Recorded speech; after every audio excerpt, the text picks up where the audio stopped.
Did you know an average salary has actually increased nearly 4% coming into 2024? Outside of layoffs, how is your company balancing the checkbook into this new year? Well, today I'm bringing on Kim McNeil. She is an HR knowledge advisor over at SHRM, and we are going to discuss how to completely remove unnecessary overtime, how to utilize labor forecasting, and how to benchmark costs between locations and teams to ensure industry standards. Let's get right into it. Hello, everybody. Welcome. My name is Meredith Gershenson. I'm a research analyst here at workforce.com. And today, as the title suggests, we're going to talk a little bit about how to keep labor costs in budget with rising wages. To give a little background on workforce.com, Workforce is a full-service HR software company that specializes for businesses with hourly staff. So think everything from scheduling to payroll to time and attendance to HRIS and so much more. Workforce also works with thousands of shift-based businesses, allowing us insight relating to ROI and labor costs. And really, at the end of the day, we just hope this webinar will help share some of that information and solutions that we've worked to resolve with our own clients. Today, I'm joined by a very special guest, Kim McNeil. She is an HR knowledge advisor over at SHRM. Kim, thank you so much for coming on. Thank you so much for having me. It's a pleasure to speak with you and your audience today. Awesome. Kim is a SHRM SCP certified professional with decades of experience. This experience includes expertise in benefits and compensation, international HR, mergers and acquisitions, employee relations, performance management, talent acquisition, federal contracts, and compliance. She covers the gamut, guys, I'm telling you. She has worked hours in a variety of industries, including nonprofits and high tech. Awesome, Kim. I'm so excited to have you on. To kind of kick us off, I would love for you to tell me about some of the work you do with SHRM and your role as an HR knowledge advisor. Absolutely. Being a knowledge advisor, it puts us in a very unique position because we are a touch point directly with our membership, which, even in my short time span has really transformed to include not just HR professionals, but all walks of life within the industry. So we help, with employment law, compliance, as well as just your day-to-day challenges as a HR professional or people manager, dealing with employee relations. So it provides a great opportunity to kind of hear what's going on in the day-to-day lives of your average people managers and HR professionals. And then we get unique opportunities like this one to speak to individuals outside of our membership base.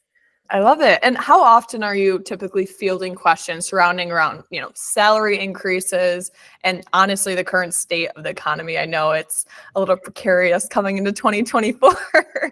It's an interesting time, and I definitely can say that since COVID, we've seen an uptick in these type of questions. I think, the recovery afterwards is, shaping the economy globally for individuals. So people are really trying to narrow out how do they meet the needs of their employees when it comes to things like salary and pay, but also maintain the integrity of the business and operational sides of the house.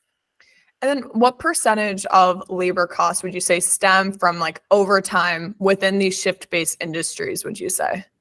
So overtime is the crux. I don't know about an exact percentage per se, but definitely in my past HR experience dealing with shift work, it requires a lot of oversight because it could very easily get out of hand and raise labor costs due to the nature of having to fulfill deadlines, having, especially in, a manufacturing or any type of kind of line work where you have to meet the needs no matter how much time is spent. So it can, something an hour here or there, 30 minutes here can, add up over time, particularly if you have a reasonably sized team. Absolutely. It feeds me perfectly into this first part, talking about how to remove unnecessary overtime completely. And that seems like an impossible task, right? But you can get very, very close to it. I want to share this first slide, talking a little bit about common and uncommon causes of overtime. So here are some awesome quotes, a great article from LinkedIn. This first one on the left, having too few employees labor supply to cover all work required labor demand typically leads to employees working additional hours and often receiving overtime. Of course, this is just your classic A plus B equals C, right? the quote on the right saying employees responsible for creating rosters and managing timesheets would have basic understanding of FLSA wage and hour laws relevant to employees they manage. And then the last quote, time and attendance systems do not have scheduling rules or alters built into them. And it's very easy to create rosters that are not cost effective. So of course, software that's lacking a lot of these, and we see it every day, right, on our side. So Kim, my question for you is, what are some common triggers that suggest the need for overtime, and how can HR actually identify them to prevent unnecessary overtime from happening? So I believe, in my experience, that both project management and labor, forecasting, workforce planning are going to be your life rafts in this situation. So if you understand the nature of your business, really looking at it year over year, historically, quarterly, what are our peak times? What are our times that are all hands on deck? And how can we best maximize either the in-house labor that we have, or is this an opportunity that we may need to bring people either internally from other departments to meet those peak times? So that really studying the workforce, studying projects, studying what is the task at hand and the objectives first would allow you to make a plan. When you plan on the fly and as the needs arise, and if you're already asking it when it's already gone, left, so to speak, you're behind the 8 ball. So really, this is the time at the, the start of, the new year to really look at what's the pathway ahead, how have we used our labor in the past, and how can we optimize it going forward. I love that. And then how can organizations actually strike the correct balance between staffing levels and workload, right? It's a really precarious, it's really hard to kind of balance those two out. How would you recommend doing so? So this can't be done in a bubble. And what I mean by that is that you need to also really make sure that you understand the nature of the work that's being performed. So oftentimes an employer may need to engage in things like a job analysis, really understanding the workforce and the positions that they have. Are the duties lining up? Is the time frame really realistic for those jobs? And how can we then factor that into our overall forecasting and planning for the year or for the project? I think you have to understand what is being done and the time really that takes.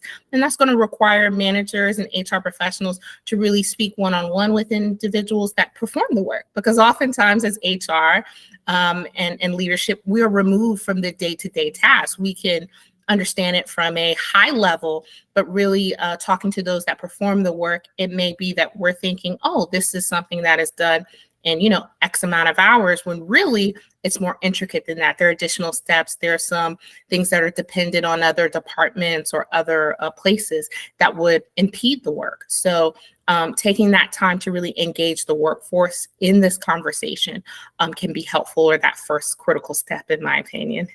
Yeah, definitely. I actually, as you know, I was talking yesterday with Julie Schweber. We just recorded a webinar and we were talking about the importance of educating employees. And this was in the context of recruitment, right? And making sure that everyone's kind of on the same page when it comes to compliance surrounding the recruitment process.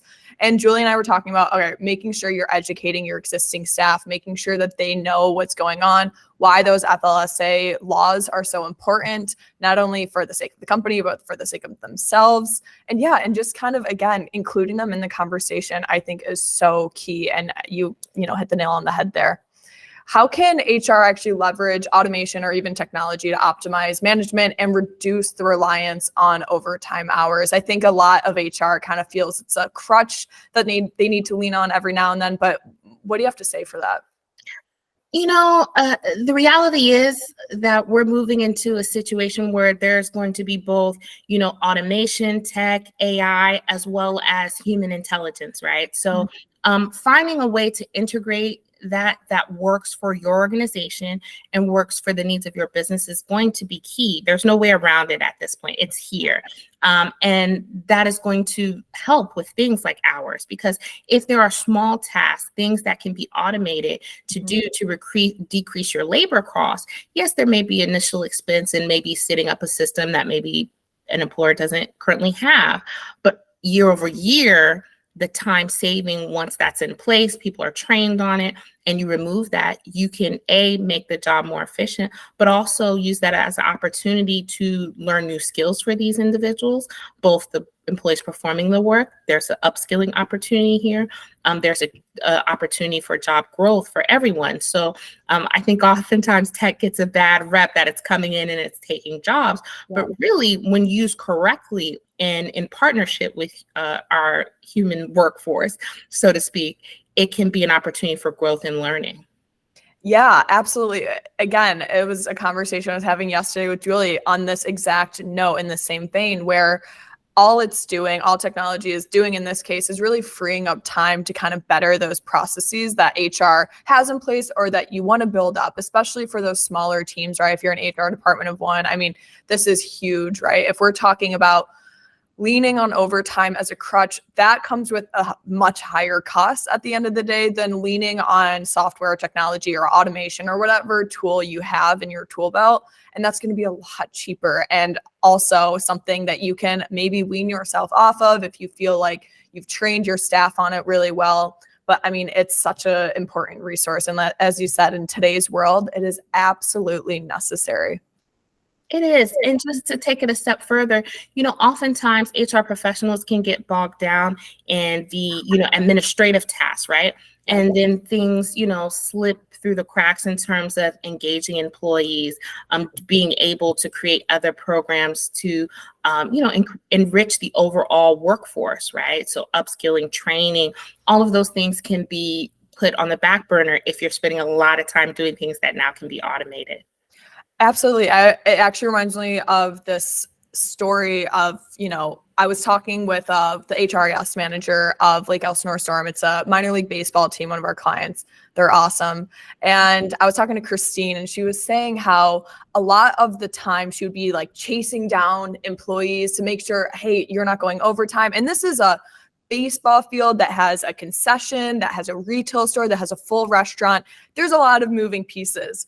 A lot of her time during the day, especially on season, right, was spent chasing down employees. And it just wasn't conducive for the rest of her work week, right? It was really annoying, not only for her, but her managers that were working with these frontline teams. And it was so much time wasted. So yeah, taking some of that work, taking some of that burden off of her shoulders, it was huge. And she was able to actually contribute a lot of that time to, again, upskilling, uptraining, educating employees, things that needed to be done more regularly and more often. Exactly. So what role would you say historical data plays in understanding and mitigating unnecessary overtime, and how can HR actually utilize this a little bit better? I think the aspect of historical data seems very scary to most. So what are your thoughts on that? My first thing would be, don't let it intimidate you, right? But again, going to that earlier point that I brought up with analysis, right, or job analysis, going back to the historical data is going to allow to see how have we used it in the past, right? Is there particular times of our history where we got it right, where we were able to keep it in line? And then if so, is there any supporting information that we can go back to look at that how we optimized it at that time? Also, it can show the weak points. It can show when it was out of bounds, so to speak, for our labor costs, or what we're prepared or comfortable with, and then begin to strategize and plan, hopefully, forecasting futurely to be able to minimize that moving forward. And I think for HR to utilize it, it's twofold, right? Of course, HR is going to be there to assist people managers with trying to overcome these challenges of labor and overtime. But also it allows the HR professional opportunity to network and engage and showcase their skills.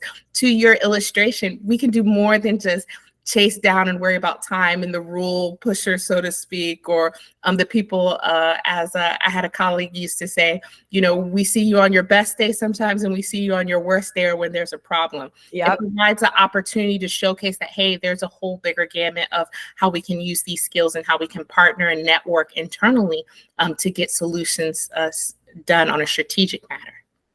You used two very important words, and I want to highlight this for our next part, talking about forecasting and specifically labor forecasting, right?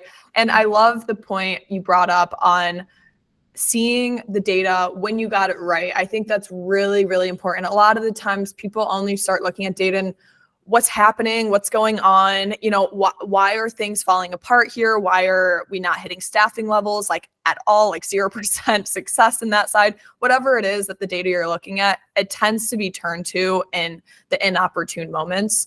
Instead, taking that time, again, if we're talking about taking off some of that admin task and putting it on technology or whatever it might be, and having that time set aside for yourself as HR to look at that data, look at that historical data and see, all right, this is when we were absolutely killing it in every aspect and we were doing really good and call outs were at an all-time low, whatever it is, versus scrambling and looking at, oh, things are just everywhere, all over the place. It's not looking too good. And yeah, and then comparing and contrasting the two, I think you can't take one side without the other, right? So to kind of tie it all in, talking about labor forecasting, Kim, I'm curious what your definition of labor forecasting is. I do think that there's some confusion around it a lot of the times. Yes, they can. And it, it can make you feel that you're doing something very, scientific or Right. out there, out of the bounds of business or HR professionals. So in my opinion, look at it as how an employer is looking at their labor costs, right? Looking at their workforce and using that to determine how to meet the needs of their business or business operations. So you have your prime objectives as a business, the goals you're trying to reach, client, expectations. All of that is your operations or a part of your end goal, and how the labor force fits into that. How do we meet those deliverables? Mm-hmm. Yeah, I think you bring up a really great point, and feeling, and HR mostly feeling like I need a mathematics or statistics degree to be able to like crunch these numbers.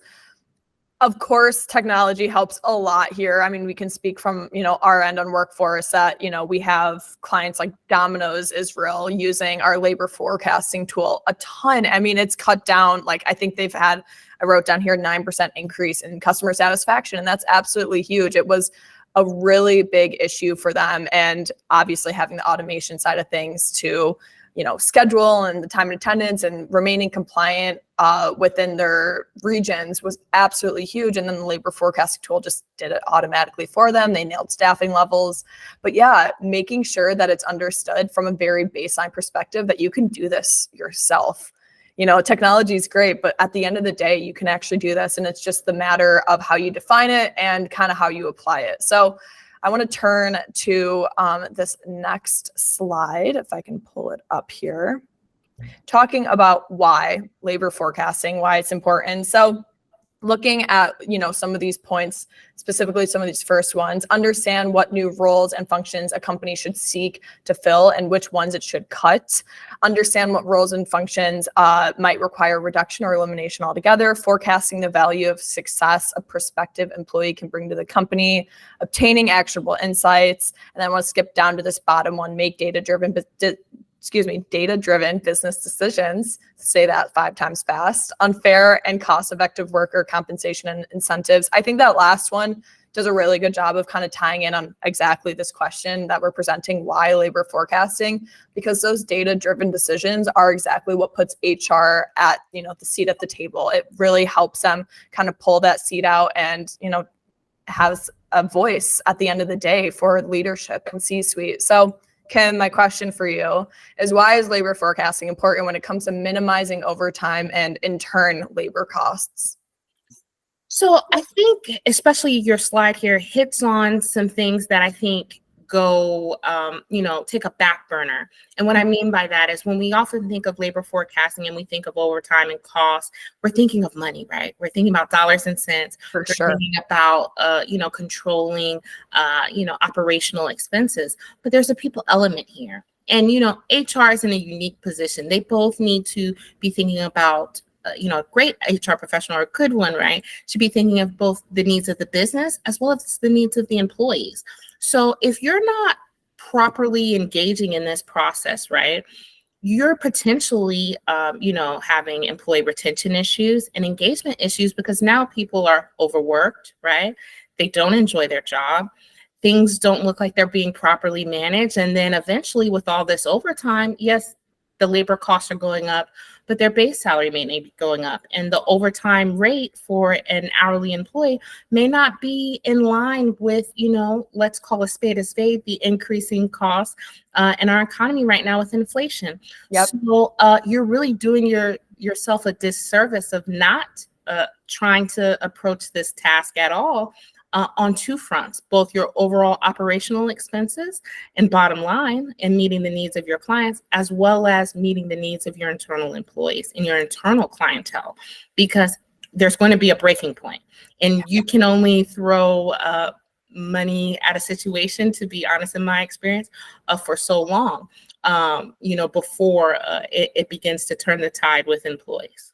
Yeah, I love that. I think talking about throwing the money at the situation, you can only do that for so long. That is absolutely key for a lot of people to hear. I think that there is kind of that disconnect between, all right, how much longer can we be dealing with this issue? And, like you said, throwing money at it before it kind of, doesn't even out at the end of the day. It doesn't necessarily have any impact, and it's actually just draining even more labor costs, and ROI is not looking good.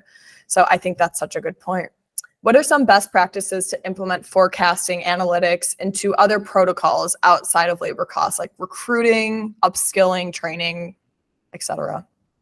So I think the first touch point is, I know oftentimes with controlling labor costs, we often look to, and I can say from my past, experience, to, okay, we need more bodies, right? We need, more individuals to get this done efficiently. And, yes, that may be part of it. But I think training, are people really properly trained? You could have individuals, particularly when we're dealing with shift work or in a manufacturing environment, even, or a retail environment, where they could be, they could be on autopilot. Yeah. And everybody sometimes needs a touch up, right? If we're taking the time to, a lot of times as HR professionals, make sure that year after year, people are trained on compliance needs, right? Or, hey, we've got to take our yearly training on, harassment or this, which are all great things. Mm-hmm. We also may need to schedule in some time of, hey, is everybody optimized? Do we really understand what the policy and procedure is here for this? Are we really doing the job in the most efficient way? Is it time for a touch point there? And that may be retraining, that may be upskilling. Is there a better way to do this? Can we bring technology in here to help us do a piece of that? So before you move to bringing more bodies in, and almost to go back to my previous statement, throwing money at the problem, we need to look at, okay, what we're doing, does that even work to begin with? Is there a better way to do this? Can we bring technology in? Is there retraining? Is there upskilling that needs to be done? And starting there first, and then you can determine if there's enough bodies, right? Do we need to bring people in and look at recruitment in those other aspects? Or do we need to move these people in other places and bring new people in? But first, you've got to look at what you've got. Exactly. It kind of goes back to the theme on looking at historical data, right? And seeing, all right, we did something right here. What was it? Can we replicate it? If not, what do we need to bring in? If that's external sources, fine. What do we need to do to actually make that happen again? Or, do we need to, like that last slide said, do a reduction in workforce or do an increase in workforce in some way? Do we need to upskill, uptrain, whatever it is? And yeah, exactly. And using those analytics to kind of see where those numbers are, it's perfect. So how should HR and management work together to use analytics, forecast peak periods, and adjust workforce levels? So, thinking from a specific example for me, I did spend time for a while in federal government contracting. And as a part of that, we did have a lot of shift and labor intensive tasks due to the nature of some of these contracts.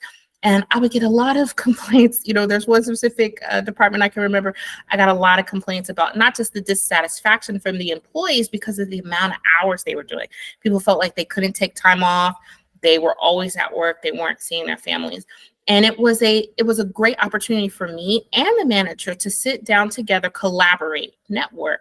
What are you hearing? This is, yes, I can tell you from a high level of, oh, hey, we need to analyze this. Let's do a job analysis. Let's look at the work. Let's look at your workload. Let's pull the historical data. But no one is going to want to hear that information if you don't have a relationship with them, if you Yeah, haven't taken the time to really hear them out. You can't, oh, you're having a problem. Well, here, let me show you my, 5 different spreadsheets and charts and graphs. All of that's great, but you do need to take the time to really hear them out, right? Go see, if possible, the issue firsthand for yourself, right? Getting to know people, building that relationship building, so that when you do present the information and you do start coming with facts and figures and numbers and, a whole lot of things that a lot of people, let's be honest, don't really want to dig into on a day-to-day basis, of course. they can see the relevancy of it. They can respect your opinion on it because you Right. took the time to understand them and build that relationship. So before there's an issue, I would encourage professionals to, use this opportunity, new year, to start building and networking those relationships so you can start hearing what are the issues with the labor, Mhm. and begin to plan forward with that and show the data, get the information, understand where they're coming from. Absolutely. I want to go into this next part, talking about how to benchmark costs between locations, if you have multiple locations, and teams to ensure industry standards. And I want to point to this very first slide here, talking a little bit about how to conduct benchmarking. So looking at this slide here, talking about defining your objectives first and foremost, selecting the right metrics for your company. And I think that's a really big topic alone. I mean, we can go on a whole tangent on that. Identifying benchmarking partners, collecting and analyzing data, and then identifying performance gaps. So my question for you, Kim, is why do you think benchmarking overtime hours, specifically in this case, between locations or teams is important? Well, you need to understand how different locations are operating. So to go back to the example I was talking about being with federal government contracting, oftentimes there were different work sites, even different agencies in the government, but they were doing similar work, right? So you could look from site to site. Well, this site has got a similar workload, similar amount of people, but their overtime costs could be low or non-existent, where this site, almost identical in every way, complete opposite. What can we learn? What is being done at site A that's not being done at site B in terms of from an operational perspective? You also want to make sure that you're in line with this specific area for cost overall, right? So if this site is in, the New York metropolitan area, that's going to run and operate different and have different costs due to the nature of local, laws and pay, et cetera, versus a site that may be in an area that is not, as industrious or, populated, or different employment laws. So, I find it key in my experience to look from site to site, because there could be keys, and this plays into that networking component. You may need to meet with that site, meet with those managers and people working there, and understand what are they doing that these other sites aren't doing in terms of their amount of hours and workload and how they're managing it, particularly if they have similar tasks and job. Absolutely. We actually, I've shouted them out so many times. We have a client called Reef, and they are a 5,000 location, company where they do a lot of events on parking lots, and they rent out these parking lots. They have all these managers across the states, right? And there are so many locations to keep track of. It was kind of hard to pin down where that financial drain was coming from, where these labor costs were stemming from at the end of the day. So obviously using, in this case, Workforce's reporting functionality, it was really easy for them to kind of grow from that labor and scheduling standpoint and kind of grow past that financial drain that they were experiencing. And, at the end of the day, it was easy for, the HRIS manager, John, and the whole executive team, and even the frontline managers that were working these locations, to kind of see that bird's eye perspective just on the dashboard view in this case. It was so nice for them to be able to see that. So yeah, talking about comparing and contrasting different locations or even teams across, if you don't have many locations to kind of compare that data with, it's huge to be able to have that number kind of consolidated to one easy, metric, or multiple metrics, as that one slide kind of indicated. It's absolutely huge. So how can organizations ensure comprehensive and accurate benchmarking? How can HR build on that process? Well, at the end of the day, this is where, again, technology is going to be key for your point of dashboards are critical, Yeah. because if you're doing this, for lack of a better word, pen and paper, or creating internal spreadsheets or trying to manually get these figures, that could be a time-consuming task in and of itself. And many, people may be short-staffed, departments of one. So I definitely wouldn't advocate to take that on that way. But you may find that there's technology that you already have in place, HRIS systems, payroll systems that you may have in place already that you could start pulling this data from to look at. So I think that that's going to be key. If you can create, a way to have a center point for it, that you can feed things in on a regular basis. Running a report is a little bit more easier pill to swallow than if I've got to go to like everyone specifically. Yep. I've got to pull up different spreadsheets. I'm taking a number from here to there. That also increases error to happen as well. I mean, we are human after all. So, there's an error component there as well, or different people may be keeping records differently. So, that's where streamlining and having a center system, or even if, it may be something like that you already have in place to pull that information will be key. Absolutely. How can HR strike the right balance again between cost management and maintaining optimal team performance, right? Nailing staffing levels when benchmarking across locations or even teams? So I think balance is a good objective to have, right? Yeah. But sometimes it may be an unrealistic goal. So I wouldn't put so much pressure on yourselves to have a everything is balanced, but you always want to make sure that things are optimized, right? And things are consistent and they're grounded in data. It's grounded in business and job related needs. So that way, if there are differences, right? If we understand why those differences exist, right? And in the understanding over time, you may work towards getting to that balance.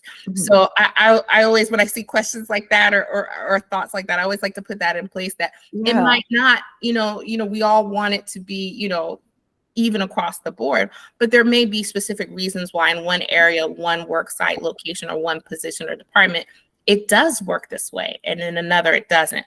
But I think we need to understand that difference A exists, and B, why does it exist, so we can determine if that is the best way for it to be.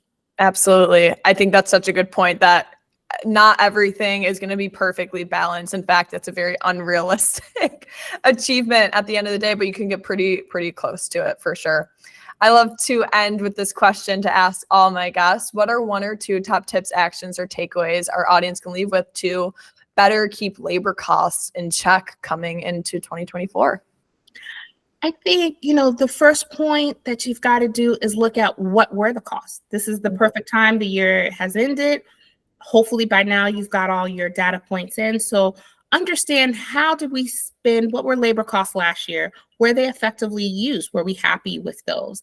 And if any of those questions are a no, or I'm not sure, then this is the time to dig into it, start pulling that historical data, maybe start engaging in things like job analysis, workforce planning, to understand what we've done. Was it the best thing we should be doing? And then do we understand what needs to be done and how we can plan for the rest of the year? So that, my thing is, you've got to look at what you've done and where you've been to go forward. I love it. That's so great. Kim, thank you so much for coming on. I mean, seriously, I know I learned a lot, and I'm sure our audience did too. We'll have to do a part 2 to this, because I swear we can go in so many different directions here, but thank you so much for sharing some great insight. I so appreciate it. It was my pleasure. It was great talking to you as well. And I would look forward to coming back if the opportunity presents itself. Definitely. To those who are watching, feel free to subscribe, check out our channel for more content just like this. And until then, I will see you at the next webinar.